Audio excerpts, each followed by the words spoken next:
Greetings. Apologies if you overheard my harsh words just now, but I assure you it is entirely necessary. The sheer lack of standards here will be the death of me. Do you have any idea of the kind of customers I'm gonna get with how at the moment? The ones that leave their guns behind by accident, and then come back to collect them later, bringing ammunition with them. Yeah, that's the kind of customer you wouldn't forget in a hurry. Oh. Wait, has that happened before? No, it's just the mention of guns reminded me. Someone did actually leave their gun nearby. Huh? Just before we started setting up, as we were cleaning up the site, someone stumbled upon a mysterious locked box. It didn't look like something from Fontaine, though. It had more of a Natlanese vibe. Oh? Do you think a foreign tourist might have left it behind? That's what I assumed at first. But the box was buried beneath a pile of wooden planks, rocks, and whatnot, so it seemed like someone deliberately hid it there. But I didn't see much point in speculating, so the best thing I could think of was to hand it over to the authorities. I trekked all the way over to the Palais Mermonia just to hand it in. Ugh. It was exhausting. What did the authorities make of it? Oh, they made a mountain out of a molehill, as usual. Before even addressing the question of what was actually inside the box, they had several heated discussions about whose responsibility it was to write the lost and found notice. Thankfully, the ever-reliable Officer Sedine stepped up and immediately called in the Marechaussee Phantom to crack the lock and check if there were any dangerous items inside. And, as it turned out, there was a gun. Wow, that's a dangerous item, all right. Mind if I ask what kind of gun it was? Oh yeah, Mr. Kanich, you're from Natlan, aren't you? Do you know a lot about guns? You could say it comes with the job. I have an interest in weaponry and the like. Ugh, such a spoiled brat. What, are the toys I gave you not good enough for you anymore? Yep, got sick of those long ago. You little... How dare you turn your nose up at my gifts? Why Time out, old-timer. Sorry. Oh yeah. It's a bit hard to describe. If you ask me, it didn't even really look like a gun. Give me a second. I'll knock out a quick sketch.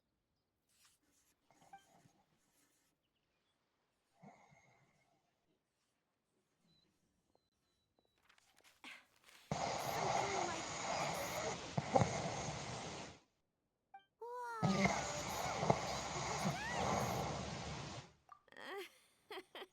it's nothing. Sorry. Is something wrong with my drawing? I know it doesn't really look like a gun, but I assure you, this is exactly what it looked like. And it certainly could shoot as well, too. I confirmed that with the officer from the Marechaussee Phantom. No, quite the opposite. The features are very accurate, and it is definitely from Natlan. Please, don't mind me. I'm just taking a moment to admire it.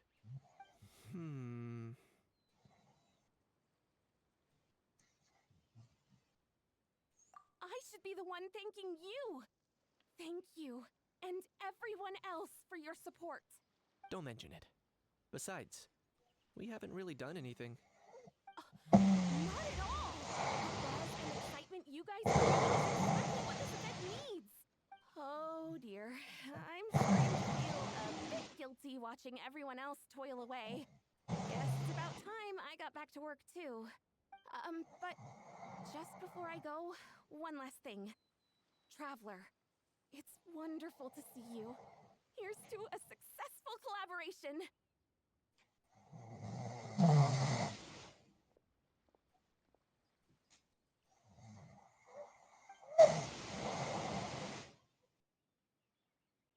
I'm sure you noticed that there was something unusual about that gun. Correct. It's most likely an old weapon dug up from some ancient dragon ruins. Based on my experience, It might be more accurate to refer to it as a hand cannon, but in Fontaine terms, it's not wrong to call it a gun. Given why I came here, don't you think it's curious that an ancient dragon relic of unknown origin would turn up like this, out of the blue? I suspect this gun might have something to do with that smuggling case. Time is of the essence, so I'd like to head over to the Palais Mermonia to verify my suspicions. Perfect. Then we can head out right away. Or, if you want to catch up with your friends first, I can wait.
Welcome to the Navia line. This journey will be returning to the court of Fontaine.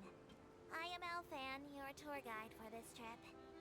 But I hope you won't mind if my commentary fails to do justice to the majestic views before your eyes. Anyway, the destination of this tour is the capital, the court of Fontaine. Even the critic who once compared this city to a cage of stone and steel could not deny its aesthetic appeal.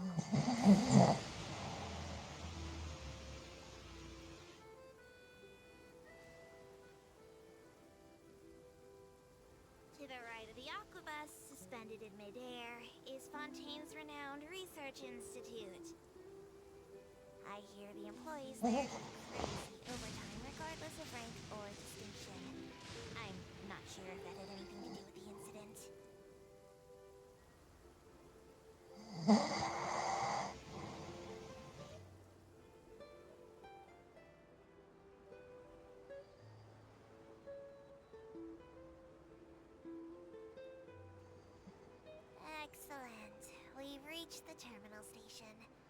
Please prepare to disembark.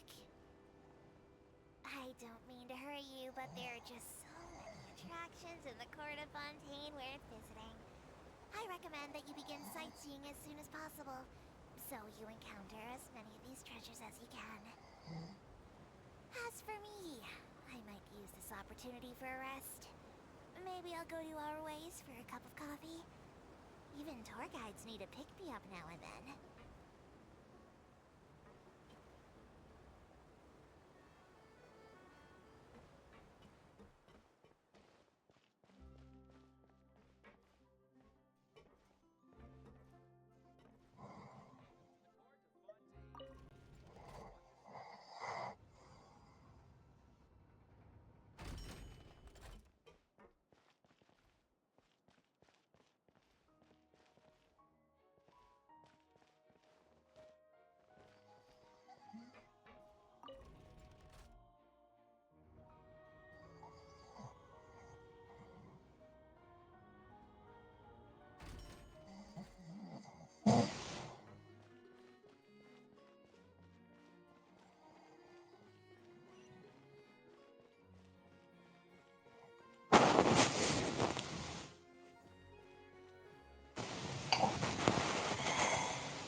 Are you mimicking me? No, I mean, one of our buddies is here, for real. Quite a few of them, actually. Auroran, what are you doing here? And who's this? Allow me to introduce you. Bro, meet bro. A bro who heals other bros. Ah, that bro. Nice. You guys. Please, if Paimon hears the word bro one more time. Oh, I'm so sorry, Paimon. I had no idea you were allergic to bro talk. Quick, Aoife. Paimon needs medical intervention. I mean, dude, sometimes I honestly can't tell if you're being serious or just messing around. And Kanich, come on, brother. We've known each other for how long now? And even you are. It's quite hard to resist. In that case, guess I'll have to. I've heard a lot about you. I'm Aoife, a vet from the Flower Feather Place. Oh no, not you too. Oh, that wasn't directed at you, Ethan. It's nice to meet you. Anyway, back on topic. Wait a second. I lost my train of thought. What were we talking about again? Why you're all here, of course. For vegetables. Kuku. Huh? I'll go first. It's for the Chevrolamine Film Fantasyland. Wait, is that right? It's Cheval Moran. Ah, right. I keep stumbling over that one. Guess I owe Cheval Moran an apology. Even if she... Anyway, long story short, the festival restaurant urgently needed fresh vegetables for Natlan, which is why Aoife and I are here. So, you guys are vegetable couriers? He is. He's a responsible adult. It's his first time traveling so far. All the elders in his tribe were worried, so they had me come along. First time too. Right, but they still picked me to accompany. I wonder why that might be. Don't you get it? They all just saw how overworked you were, so they used it as an excuse to send you off on a vacation. Wait, what? So I'm getting the grandson treatment now too? See, doesn't matter how much older you are than this dude. Hang out with him long enough, and you'll eventually find yourself being treated like a kid. Meaning everybody except you. What's so bad about that? In theory, nothing. In that case, guess I better start. Hi guys, my name's Aoife, and I just turned 5. Paimon's not sure who the responsible adult is anymore. So, what about Kakuku? If he was here, we'd be making more of a ruckus than we already are. That's exactly what's got me worried. Aoife, there's You're a big boy. You can handle yourself now even without the cuckoo. You think that's what I'm worried about? Anyway, my priority right now is Kakuku. Suffice it to say, Kakuku's in big doo-doo. How so? He's so small, and all he knows are a few harmless phrases. What kind of trouble could he even get himself into? Let me guess. Did he get caught out by the law on flying objects? Bro. Not me. How? Oh, that pesky little chatterbox. So that's why he hasn't interrupted us this whole time. That, plus he's already spouted enough nonsense for one day. So I put him on mute until tomorrow. Nice one. If I was even half as decisive as you are, I would have kept a closer hold on Kakuku so he didn't get a chance to go flying off. Oh no, or rather, did Kakuku get caught by the guards for flying around? If they had managed that, we'd at least be able to track him down. But when the guards Kakuku flew into that building next door. I wouldn't be surprised if there was a high-paced pursuit going down in there as we speak. Just... Which building? That one? Yup, that's the one. Kakuku sure has a good eye for a getaway. It's the tallest building around. I may be able to fly up pretty high, but checking the glass window would still take quite a while. As for Aoife, let's just say he's not flying anywhere without a Saurian. Sorry about that. Not like it's my fault, though. You don't have to apologize on my behalf. Wait a sec. What's this got to do with how high you can fly? Kakuku's got himself into a real mess, like a panicked animal running straight into a trap. It's pretty worrying. I must say, flapping through a barrage of gunfire while important documents are flying about left, right, and center. Heck yeah! If anyone can pull it off, it's Kakuku. He's always been such an awesome Saurus. I believe in him. For real now? Can you even hear yourself, bro? Of course I'm for real. I'd never make light of something like that. All right, all right. Everyone's an awesome Saurus. Well, but our priority right now should be to focus on Kakuku. Leave it to us. You sure? Wow, awesome. That'll be a huge... And if Kakuku doesn't listen to you, I give you permission to pull out a couple of his feathers. Wait, since when was that up to you? Well, then it's your call, bro. All right then, if Kakuku doesn't listen to you, I also give you permission to pull out a couple of his feathers. There you go. If he objects to that, tell him to come find us. He won't. Trust me.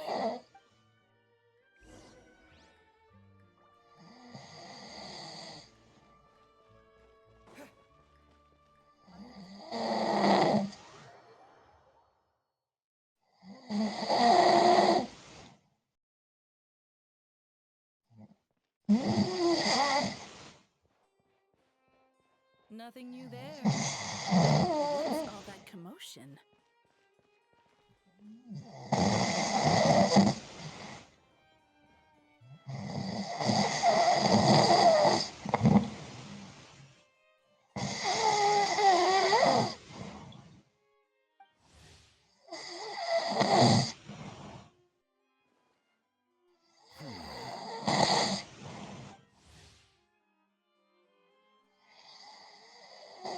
Did he say he came from Natlan?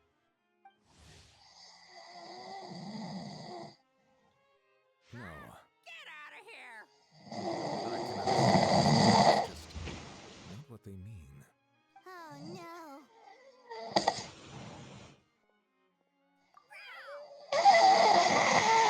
He keeps repeating the same things over and over again.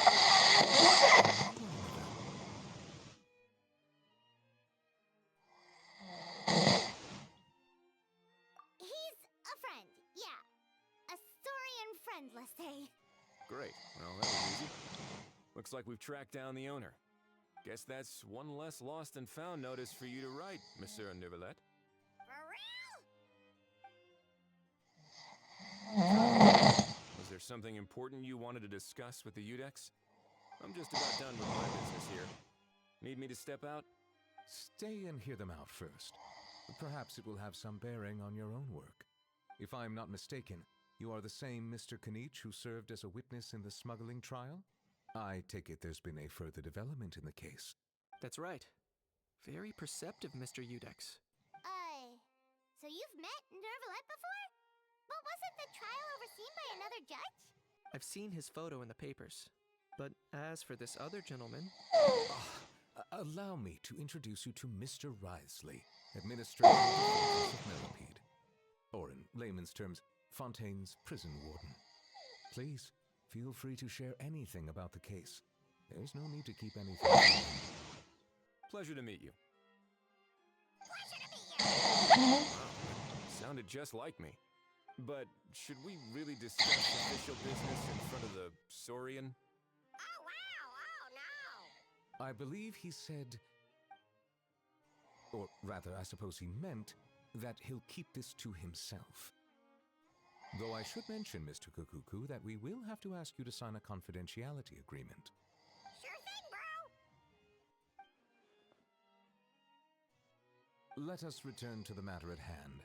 Mr. Kanich, was there something else you wanted to discuss relating to the case? Yes. Let me fill you in.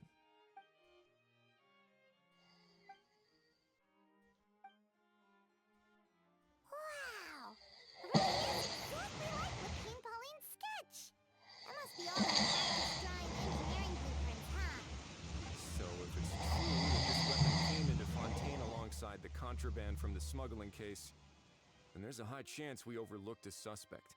That's exactly my line of thought. I see.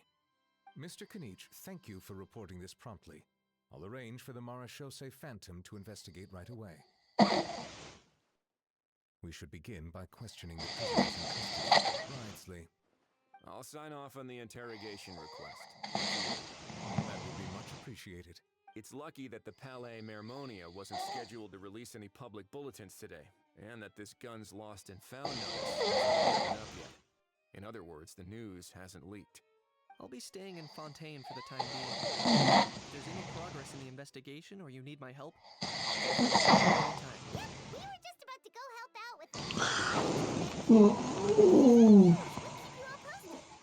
Marvelous. Thank you. Well then, all that's left is to...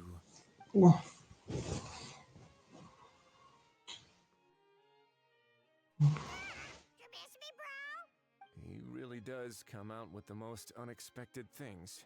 Who did he learn it all from? Huh. Well, it's pretty extraordinary. Anyway, according to due process, we must first determine whether Mr. Kakuku qualifies as a flying object. And, following on from our conversation just now, he also needs to sign a confidentiality agreement. Drafting said agreement may take some time. Looks like you'll be staying with us for a while then, Kakuku. Excited?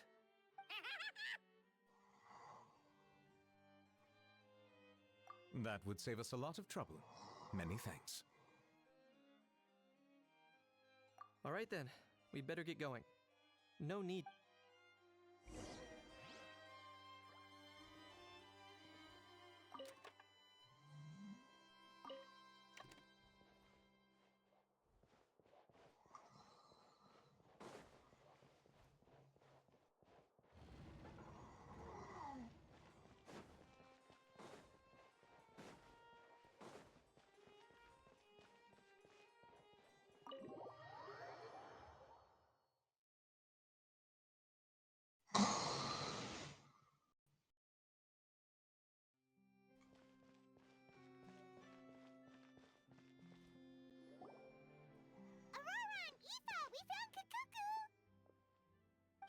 What's the situation? How bad is it? Oh no. When I saw that Kakuku wasn't with you, I'd already prepared myself for the worst. Relax, Aoife. Maybe Kakuku just prefers high-rise living now. Sometimes you just have to let the kids grow up and make their own choices in life. For real now? It's not that bad. Kakuku's fine. Still very much alive and kicking for starters. He hasn't been arrested either, so no jail time. See? You're not exactly reassuring me here.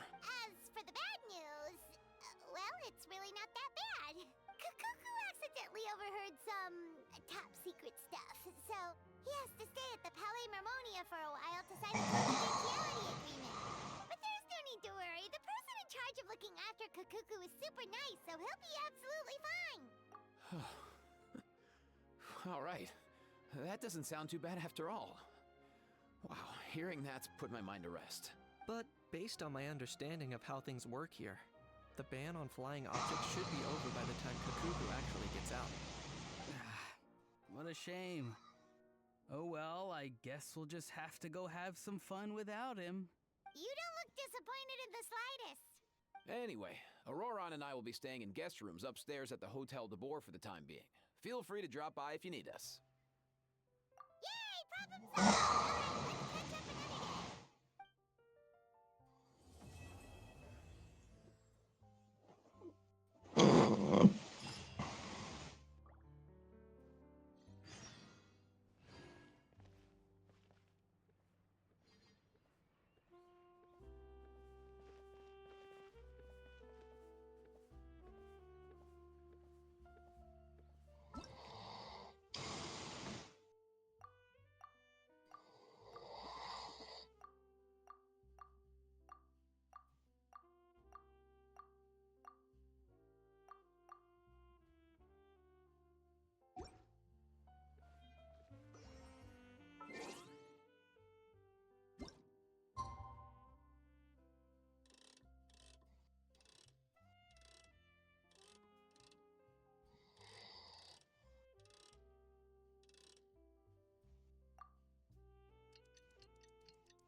Traveler, it's you!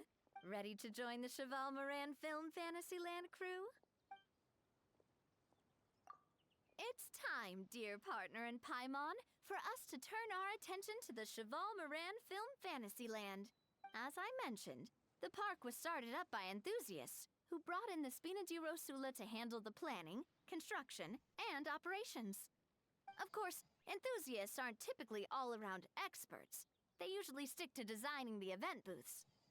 We, for our part, handle long-term operations and develop standardized strategy guides for the different activities. Long-term operations? Strategy? It all sounds so complicated. We spend most of our time adventuring, and we barely have any experience running a stall. That's more like it. You've seen it all before, haven't you, partner?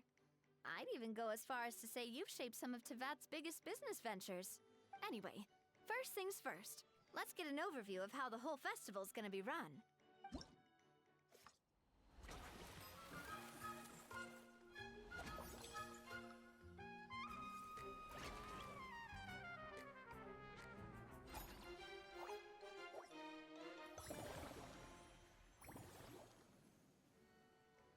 As you can see, our Fantasyland's a bit like a sugar-free macaron right now. Several areas are still under construction. The Spina's only been able to hire a limited number of craftsmen. Besides, we don't have enough experience to handle multiple projects simultaneously. That's why I chose to adopt a time slot-based planning method, so we can focus on specific tasks during each designated period. Upgrading facilities, expanding the venue, hiring staff.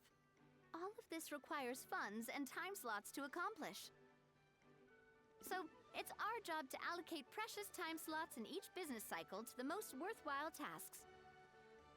As we attract more guests and earn money to add to our funds, we'll also be able to work more efficiently, which will allow us to divide each cycle into finer time slots, which will let us get more done.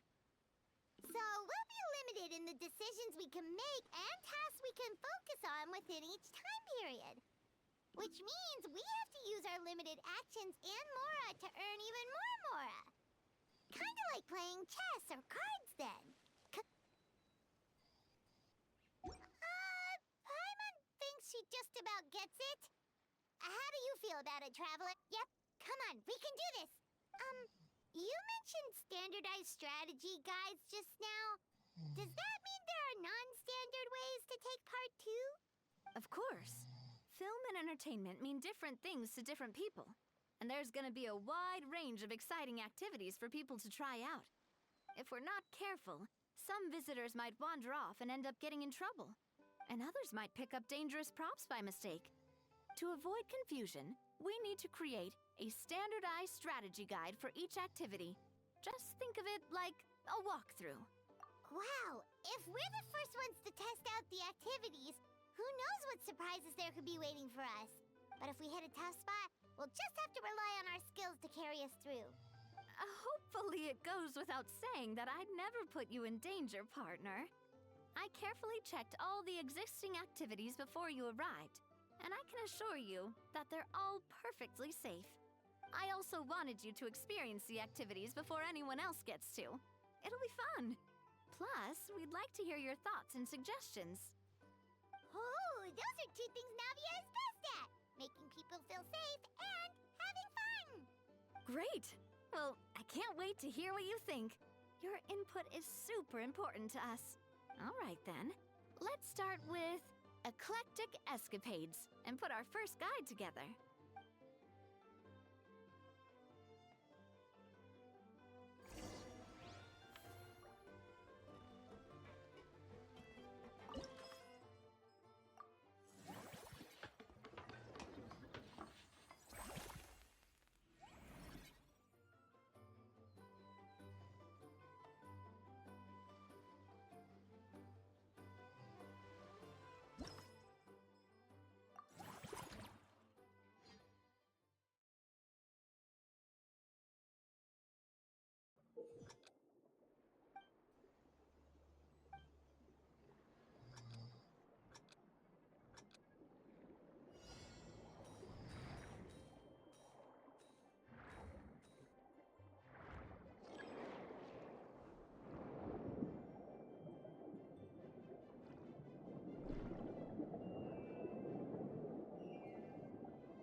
even more excited than before. Looks like you're... Paimon hasn't actually watched that many films, but after trying it out, she might just be hooked. We should check out the film that it's based on. Great job, Paimon. That's exactly what our enthusiast friends were hoping you'd say. They'd be beyond delighted to hear that visitors are curious about the films that inspired these attractions. Some have even been willing to contribute extra funds out of their own pockets. Where budgets have allowed, of course. Out of their own pockets? That's right. While the Spina di Rosula covers the cost of basic booth materials and rental fees, many fans have personally funded promotional materials and related merchandise. The cost of the booth itself isn't their main expense. Some of them have already started designing spin-off products inspired by film characters. Take our official mascot, Sir Intendant Chevalmoran, for instance. She won second place in the last most popular character poll for the comic film category, and was even dubbed the pinnacle of round, bouncy cuteness. Many people have expressed interest in designing cushions based on her image, using the highest quality fabrics and hiring the most skilled artisans to mass produce them. These cushions will officially go on sale at the next convention alongside lots of similar products. Sounds irresistible, right? Plus, as Surintendant Chevalmoran's guardian and official image rights agent, Farina will receive 60% of the sales revenue.